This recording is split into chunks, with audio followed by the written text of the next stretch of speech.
வணக்கம். இன்றைய தலைப்புச் செய்திகள். ஓட்டுப்பதிவு இயந்திரத்தில் சின்னங்கள் பொருத்தும் பணியை மாவட்ட ஆட்சியர் நேரில் பார்வையிட்டார். சின்னங்கள் பொருத்தும் பணியை மாவட்ட ஆட்சியர் நேரில் பார்வையிட்டார். தமிழ்நாடு முழுவதும் சட்டமன்ற தேர்தல் வருகிற 23ஆம் தேதி ஒரே கட்டமாக நடைபெற உள்ளது.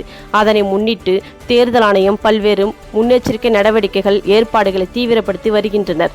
அதன் ஒரு பகுதியாக ஓட்டுப்பதிவு இயந்திரத்தில் சின்னங்கள் பொருத்தும் பணி இன்று துவங்கி நடைபெற்று வருகிறது.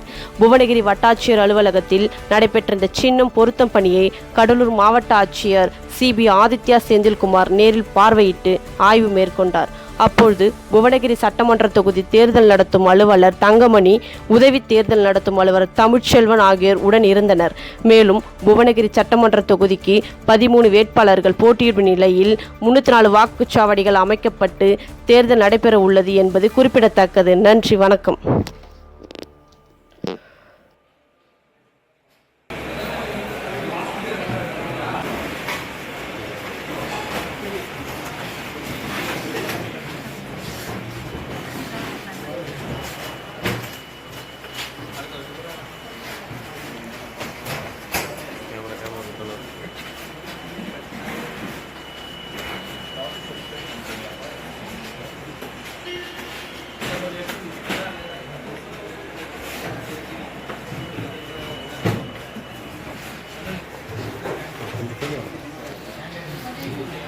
Flash வருது.